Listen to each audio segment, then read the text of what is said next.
ಎಲ್ಲರಿಗೂ ನಮಸ್ತೆ. ತಮ್ಮೆಲ್ಲರಿಗೂ ಬೃಂದಾವನ ಬೆಳಕು ಯೂಟ್ಯೂಬ್ ಚಾನಲ್ಗೆ ಆತ್ಮೀಯವಾದಂತಹ ಸ್ವಾಗತ. ಸಾಮಾನ್ಯವಾಗಿ ಎಲ್ಲರಿಗೂ ಕೂಡ ಆರ್ಥಿಕ ಬಿಕ್ಕಟ್ಟು ಅನ್ನೋದು ಇರುತ್ತೆ. ಅದ್ರ ಬಗ್ಗೆ ಯಾವಾಗಲೂ ಚಿಂತೆ ಕೂಡ ಮಾಡ್ತಾನೆ ಇರ್ತಾರೆ. ಆ ಒಂದು ಹಣದ ಸಮಸ್ಯೆಗೆ ಬಳಲ್ತಾ ಇರ್ತಾರೆ. ಸೊ ಅದರಿಂದ ಮುಕ್ತಿ ಪಡೆಯೋದಕ್ಕೋಸ್ಕರ ಸಾಲದ ಮೊರೆ ಕೂಡ ಹೋಗ್ತಾರೆ. ಸಾಲ ತೆಗೆದುಕೊಂಡ್ಮೇಲೆ ಕೆಲವರಿಗೆ ಅದನ್ನು ತೀರಿಸೋದಕ್ಕೆ ಕೂಡ ಸಾಧ್ಯ ಆಗೋದಿಲ್ಲ. ಇನ್ನು ಹಣವನ್ನು ಸಾಲ ನೀಡಿದವರಿಗೆ ಹಿಂತಿರುಗಿಸಿ ಪಡೆಯಲು ಸಹಾಯವನ್ನೇ ಮಾಡಬೇಕಾಗತ್ತೆ. ಇದರಿಂದ ಎರಡು ಕುಟುಂಬಗಳ ನಡುವೆ ಇಬ್ಬರಿಗೂ ಇರ್ತಕ್ಕಂಥ ಒಂದು ಸ್ನೇಹ ಅನ್ನೋದು ಹಾಳಾಗ್ತಾ ಹೋಗುತ್ತೆ. ತಾಯಿ ಕನಕದಾರ ಲಕ್ಷ್ಮೀ ದೇವಿಯ ಆಶೀರ್ವಾದದಿಂದ ನೀವು ಸಾಲದಿಂದ ಮುಕ್ತಿಯನ್ನು ಹೊಂದಬಹುದು. ಕನಕದಾರ ಮಂತ್ರಗಳು ಯಾವುವು, ಅದರ ಪ್ರಯೋಜನ ಏನು ನೋಡೋಣ ಬನ್ನಿ. ಆದಿಶಂಕರಾಚಾರ್ಯರು ರಚಿಸಿರುವ ಕನಕಧಾರಾ ಸ್ತೋತ್ರವು ಲಕ್ಷ್ಮೀ ದೇವಿಯ ಅನುಗ್ರಹವನ್ನು ಪಡೆಯಲು ಅತ್ಯಂತ ಶಕ್ತಿಶಾಲಿ ಮಂತ್ರ ಅಂತಲೇ ಹೇಳ್ಬೋದು. ನಿಮ್ಮ ಬಡತನವನ್ನು ನಿವಾರಿಸಿ ಜೀವನದಲ್ಲಿ ಸಂಪತ್ತು, ಸಮೃದ್ಧಿ ಮತ್ತು ಅದೃಷ್ಟದ ನಿರಂತರ ಹರಿವನ್ನು ತರಲು ಇದು ಹೆಸರುವಾಸಿಯಾಗಿರ್ತಕ್ಕಂಥ ಮಂತ್ರ. ಕನಕ ಅಂದರೆ ಬಂಗಾರ, ಧಾರ ಅಂದರೆ ಹರಿವು. ನಿಮ್ಮ ಜೀವನಕ್ಕೆ ಕನಕವನ್ನು ಧಾರೆ ಮಾಡ್ತಕ್ಕಂಥ ಶಕ್ತಿ ಈ ಒಂದು ಮಂತ್ರಕ್ಕಿದೆ. ನಿಮ್ಮ ಸಾಲದ ಸಮಸ್ಯೆ ಆಗಿರ್ಬೋದು, ನಿಮ್ಮ ಒಂದು ಮನೇಲಿರ್ತಕ್ಕಂಥ ದಾರಿದ್ರ್ಯವನ್ನು ಕೂಡ ದೂರ ಮಾಡಿ ನಿಮಗೆ ಆರ್ಥಿಕ ಸ್ಥಿರತೆಯನ್ನು ತಂದುಕೊಡುತ್ತೆ. ಈ ಒಂದು ಕನಕದಾರ ಸ್ತೋತ್ರ, ಈ ಒಂದು ಲಕ್ಷ್ಮೀ ಮಂತ್ರವನ್ನು ಪಠಿಸುವಂತಹ ವಿಧಾನ ಹೇಗೆ ಬನ್ನಿ ನೋಡೋಣ. ಮೊದಲನೆಯದಾಗಿ ಕನಕದಾರ ಮಂತ್ರವನ್ನು ಪಠಿಸಬೇಕು ಅಂತಂದರೆ ನೀವು ಮೊದಲನೇದಾಗಿ ಮುಂಜಾನೆ ಎದ್ದು ಸ್ನಾನವನ್ನು ಮಾಡಿ ಶುದ್ಧವಾದ ಹಾಗೂ ಸಡಿಲವಾದಂಥ ಬಟ್ಟೆಯನ್ನು ನೀವು ಧರಿಸಬೇಕು. ಮಂತ್ರವನ್ನು ಪಠಿಸಲು ನಿಮಗೆ ಇಷ್ಟವಾದಂಥ ಭಂಗಿಯಲ್ಲಿ ನೀವು ಕುಳಿತುಕೊಳ್ಳಬಹುದು. ನೆಲದ ಮೇಲೆ ಕುಳಿತುಕೊಳ್ಳಲು ಸಾಧ್ಯ ಆಗದೇ ಇದ್ದರೆ ನೀವು ಕುರ್ಚಿಯ ಮೇಲೆ ಕೂಡ ಅಥವಾ ಒಂದು ಸೋಫಾದ ಮೇಲೆ ಕೂಡ ನೀವು ಕುಳಿತುಕೊಳ್ಳಬಹುದು. ಮಂತ್ರವನ್ನು ಪಠಿಸುವ ಮುನ್ನ ನೀವು ಪ್ರಾಣಾಯಾಮವನ್ನು ಮಾಡಬೇಕಾಗತ್ತೆ. ಪ್ರಾಣಾಯಾಮ ಮಾಡಿದ ನಂತರ ಕಣ್ಣುಗಳನ್ನು ಮುಚ್ಚಿ ಧ್ಯಾನಾವಸ್ಥೆಯಲ್ಲಿ ಕನಕದಾರ ಮಂತ್ರವನ್ನು ನೀವು ಪಠಿಸಬೇಕು.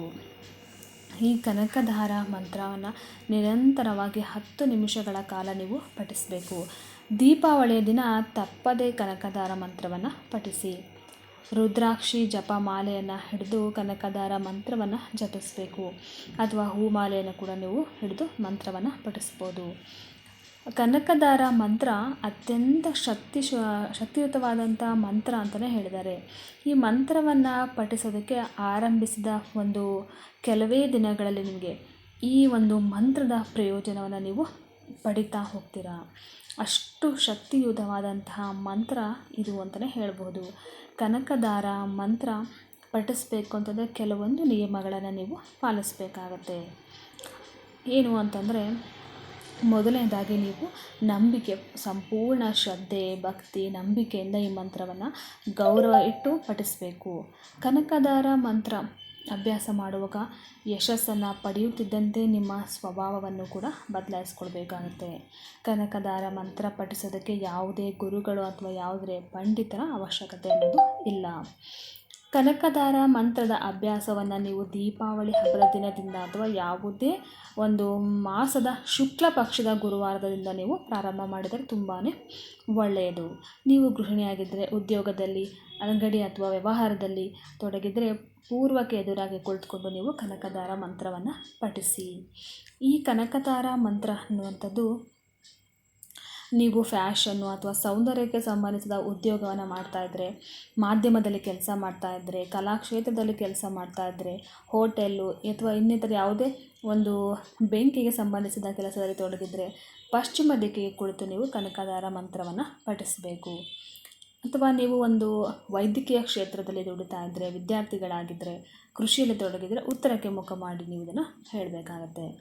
ಒಂದು ವೇಳೆ ಸರ್ಕಾರಿ ಕೆಲಸದಲ್ಲಿದ್ದರೆ, ಸಾಮಾಜಿಕ ಸೇವೆ ಸಂಬಂಧಿಸಿದಂಥ ಕ್ಷೇತ್ರದಲ್ಲಿದ್ದರೆ ನೀವು ದಕ್ಷಿಣಕ್ಕೆ ಮುಖ ಮಾಡಿ ಕನಕದಾರ ಮಂತ್ರವನ್ನು ಹೇಳಬೇಕು.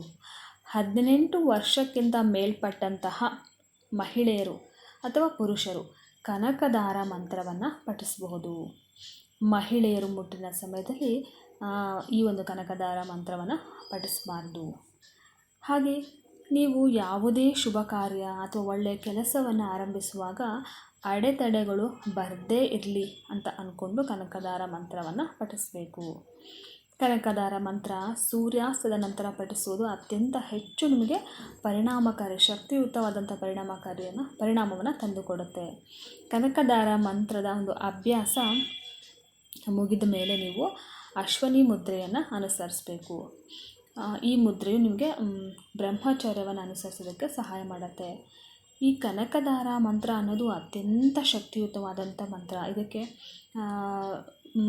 ಇದರ ಪ್ರಾಮುಖ್ಯತೆ ತಿಳ್ಕೊಂಡಿರೋ ತುಂಬ ಕಡಿಮೆ. ಆದರೆ ಈ ಮಂತ್ರವನ್ನು ಋಣಮುಕ್ತಿಗಾಗಿ ಪಠಿಸ್ತಾರೆ. ಅಂದರೆ ಸಾಲದ ಬಾಧೆಯಿಂದ ಮುಕ್ತಿಗೊಳ್ಳೋದಕ್ಕೋಸ್ಕರ ಈ ಮಂತ್ರವನ್ನು ಹೆಚ್ಚಾಗಿ ಪಠಣೆಯನ್ನು ಮಾಡ್ತಾರೆ. ಯಾರೆಲ್ಲ ಹಣಕಾಸಿನ ಒಂದು ಸಮಸ್ಯೆಯಿಂದ ಬಳಲ್ತಾ ಇದ್ದೀರಾ, ಮನೆಯಲ್ಲಿ ಒಂದು ದಾರಿದ್ರ್ಯತನ ಅನುಭವಿಸ್ತಾ ಇದ್ದೀರಾ, ಸಾಲವನ್ನು ಹೆಚ್ಚು ಮಾಡಿಕೊಂಡು ತುಂಬ ಒಂದು ಕಷ್ಟವನ್ನು ಪಡ್ತಾ ಇದ್ದೀರಾ ಅಂತಂದರೆ ಈ ಒಂದು ಮಂತ್ರವನ್ನು ನೀವು ಪಠಣೆ ಮಾಡೋದಕ್ಕೆ ಶುರು ಮಾಡಿ. ನಿಮಗೆ 100% ನಿಮಗೆ ಒಂದು ಉತ್ತಮವಾದಂಥ ಪರಿಣಾಮಕಾರಿಯಾದಂಥ ಯಶಸ್ಸನ್ನು ನಿಮಗೆ ಸಿಗುತ್ತೆ ಅಂತ ಹೇಳ್ತೀನಿ. ನೋಡಿದ್ರಲ್ಲ ಸ್ನೇಹಿತರೆ, ಈ ಒಂದು ಮಾಹಿತಿ ನಿಮಗೆ ಇಷ್ಟ ಆಗಿದ್ದರೆ ನನ್ನ ವಿಡಿಯೋನ ಲೈಕ್ ಮಾಡಿ, ಶೇರ್ ಮಾಡಿ, ಸಬ್ಸ್ಕ್ರೈಬ್ ಮಾಡೋದು ಮರಿಬೇಡಿ. ಮುಂದಿನ ವಿಡಿಯೋದೊಂದಿಗೆ ಮತ್ತೆ ನಿಮ್ಮನ್ನು ನಾನು ಭೇಟಿಯಾಗ್ತೀನಿ. ಧನ್ಯವಾದಗಳು.